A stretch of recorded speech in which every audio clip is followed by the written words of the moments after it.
Ahoy, and welcome aboard the Afro Tales podcast. I am your Griot, Amon Mazingo, here to guide you through captivating tales rooted in the histories of Indigenous and African descendant peoples across the Americas and the Caribbean. But the journey does not end there. I, Chef, will share a delicious recipe inspired by the stories you have just heard. So, with no further ado, let us set sail on this new age of exploration. Skunny-Wundy and the Stone Giant. One day, long ago in an Iroquois village, the people became very troubled. In those days, there were great monsters called stone giants. Taller than the trees, those creatures loved to eat human beings.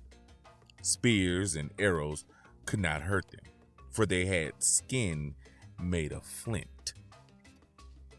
That day, a stone giant had been seen on the other side of Niagara, the big river that flowed near the village. The people were afraid that one day it would cross the river and attack them. Soon, almost everyone in the village was talking about it. What could they do? One of the people in the village happened to be Skunny-Wundy, whose name means cross the creek. He had been given that name because he loved to play near the stream that flowed not far from the village. Skunny-Wundy knew better than anyone all of the places where he could cross. Skunny-Wundy was not a very big person, but he was very quick to see things. Sitting on a rock, his stone hatchet on the ground beside him, Skunny-Wundy sat and listened quietly as he prepared a torn moccasin. That was unusual, for Skunny-Wundy loved to talk. Of all the people in the village, no one loved to joke and talk more than he did.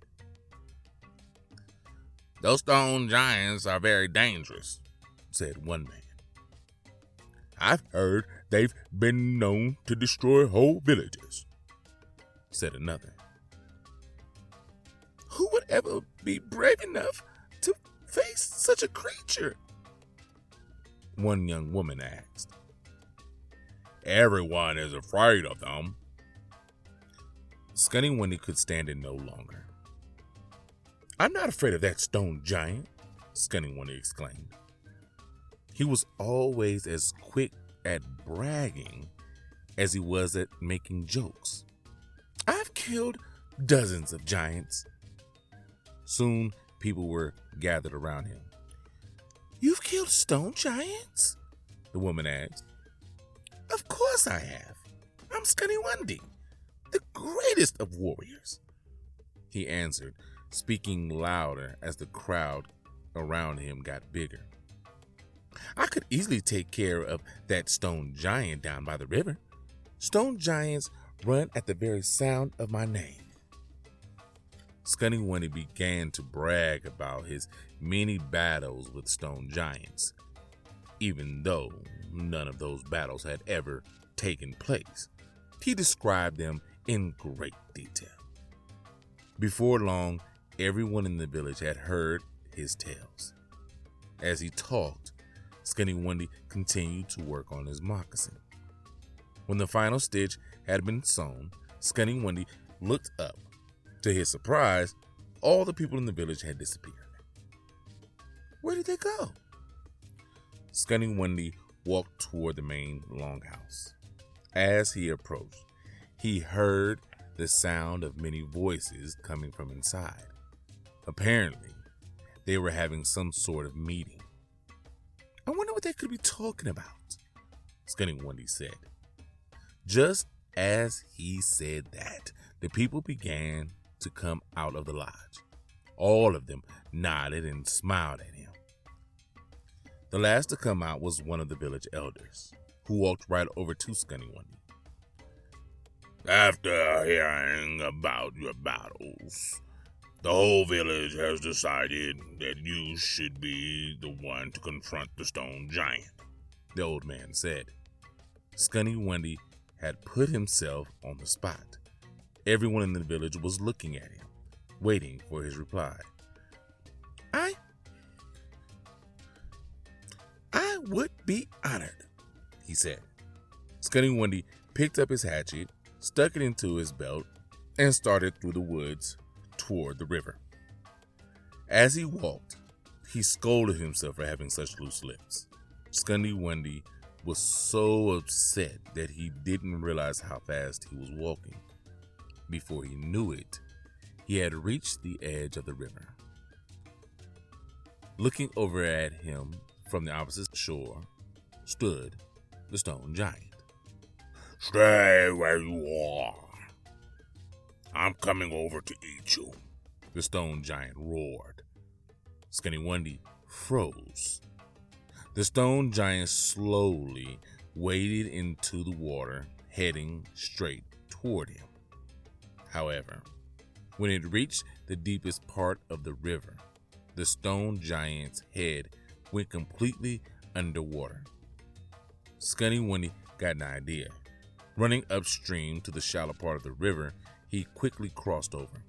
Before the stone giant reached the shore, Skunny-Wundy was standing on the opposite side, directly across from him. The stone giant looked around in confusion. "Hey!" Skunny-Wundy yelled. "I thought you were coming to eat me." The stone giant turned back toward the river, a confused and angry look on its face. Wading in as before, it headed once again toward Skunny-Wundy. And just as before, Skunny-Wundy ran to the shallow place and crossed the river. When the stone giant came out again, Skunny-Wundy stood on the other side. "What's the matter? Are you scared of me? Why haven't you come over here?" he yelled. "I'm coming to rip you into pieces, little man," the stone giant howled as it entered the water for the third time, totally unaware of the way Skunny-Wundy was tricking it. "Sooner or later," Skunny-Wundy said to himself as he crossed the river yet again, "this not-so-smart stone giant will get tired of this and go away." On his fifth trip, however, Skunny-Wundy's hatchet fell from his belt and was left behind. When the stone giant came out of the water, the hatchet was the first thing it saw. "What is this?" the stone giant growled. It bent over and picked up the hatchet. Watching from the opposite shore, Skunny-Wundy feared his trick was over. He hid behind a big tree. This could not hurt anything," the stone giant rumbled, licking the hatchet's blade. "No, it's not even sharp." The stone giant threw Skunny-Wundy's little hatchet at a nearby tree. To the surprise of the stone giant and Skunny-Wundy, when the hatchet struck the tree, it split that tree right in half. "What is this?" the stone giant said, totally baffled. It reached down and picked up the hatchet again. This time, it threw the hatchet at a huge boulder on the opposite side of the stream. As soon as the hatchet struck the boulder, the huge stone, too, was split in half. It was then that Skunny-Wundy remembered two things about stone giants. The first was that the saliva of a stone giant was very powerful.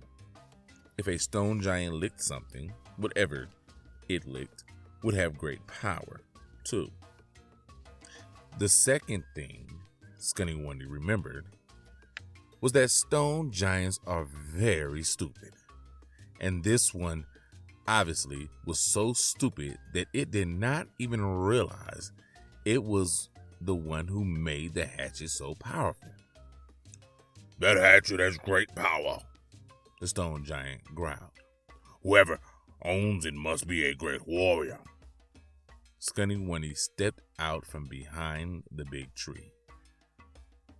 He walked over to the split rock, reached down, and picked up his hatchet. "Ah," Skunny-Wundy said. "Here is my hatchet. I must have dropped it." "Who are you?" the stone giant asked. There was a frightened look on his face. "I am the great warrior, Skunny-Wundy. If you do not leave here for good, I will split you in half." Skunny-Wundy lifted his hatchet over his head. "Great warrior, don't kill me. I will go away," the stone giant rumbled. "I will never come back." Then the stone giant turned and ran as fast as it could away from the river. Skunny-Wundy watched with a big smile on his face. When he got back to the village, he would have yet another story to tell about defeating a stone giant. But this story would be true, and his magic hatchet would prove it. The end.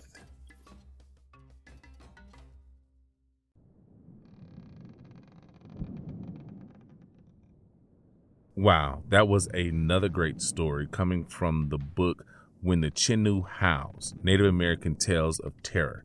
Now, I know that this was supposed to have been a terrifying tale.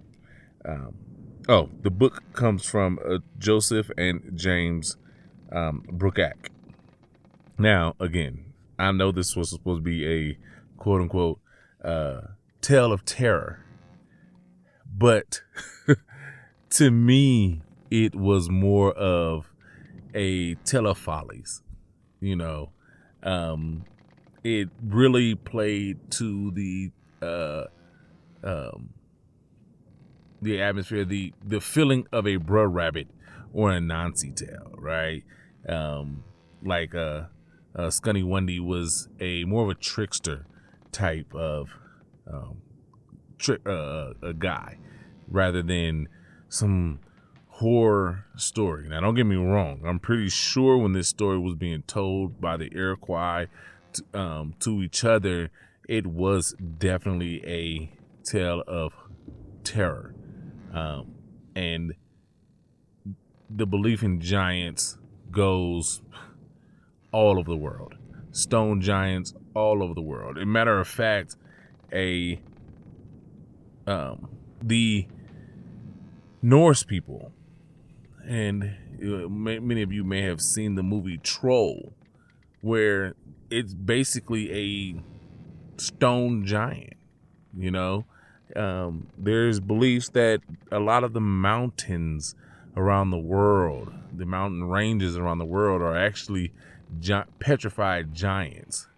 That a lot of the plateaus, like Devil's Tower in Wyoming, are actually giant trees that were felled by those giants. We know about giant stories. We also know about a character like Skunny-Wundy, who basically talks big talk and has never done anything. He reminds me of one of those guys where the one-uppers, the guy that you tell a story and he's like, yeah, I did something like that, but it was 5 or 10 times better,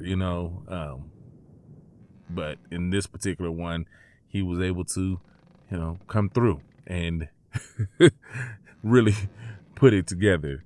That was amazing to me. The stupidity of the giant is what caused this story to me not to be very terrifying. But because it comes from the Book of Terror, I wanted to put it now, right here before the scary months, or the scary month of October, the spookiest time of year. So, yeah, I really like this story. I want to find more Skunny-Wundy stories. I feel like he's another one of those tricksters, and it would be awesome to have another one to really, follow, like a Brer Rabbit or a Nancy, Coyote, and Crow. So if I find another one, You guys will be hearing it from him. You guys will hear from Skunny-Wundy if I can find another Skunny-Wundy story. All right. Not much to this one, but I hope you enjoyed it. I hope you laughed and if it scared you, I think that was the whole goal. Anyway, thank you for coming along this adventure with me. Make sure you go see Chef. I'm pretty sure he has a wonderful recipe coming from the Iroquois Confederacy, those people in that region. And until next time, as always, have a blessed day.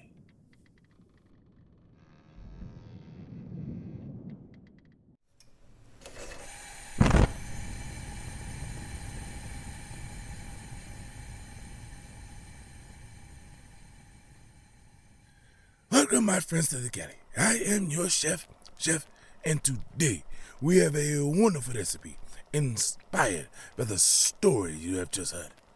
Today, we will be creating Three Sisters soup. Now, what do we need for this historically delicious recipe? 2 pounds of butternut squash or sweet potatoes, 1/2-inch dice, 1/4 cup of olive oil, 1½ quarts of onion chopped, 1 quart of celery chopped, 2 cups of carrots chopped, 2 tablespoons of garlic minced, 1 gallon of low sodium chicken broth, 2 tablespoons of salt, 1 teaspoon of coriander ground, 1 teaspoon of cumin ground, 1 teaspoon of thyme leaves dried, 1 teaspoon of black pepper ground, 2 quarts of corn kernels, fresh or frozen, the choice is yours, 1 quart of green beans, chopped, trimmed, 1-inch pieces, please. 3 quarts of Great Northern beans, canned, rinsed, and drained, or other beans, the choice is yours. And 2 cups of low sodium salsa. Now, how do we put this together? Easy. First, heat the oil in a large stock pot over medium heat. Add the onions, celery, and carrots and cook until tender, stirring occasionally about 5 minutes.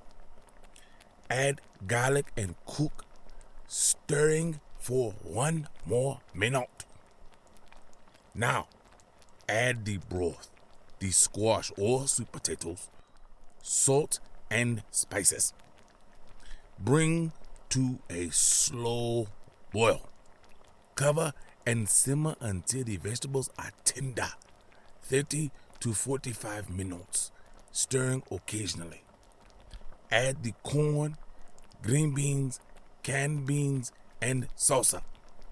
Return to simmer and cook until the green beans are tender. About 5 minutes more should do.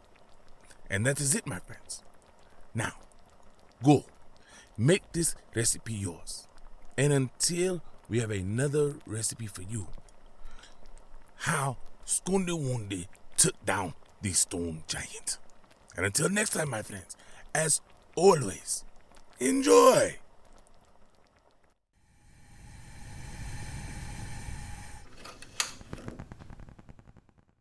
And that brings an end to another voyage. May these tales inspire, connect, and nourish your soul, just as Chef's dish fills your belly. Until next time, keep exploring, learning, and sharing the ancestors' stories. Fair winds and following seas.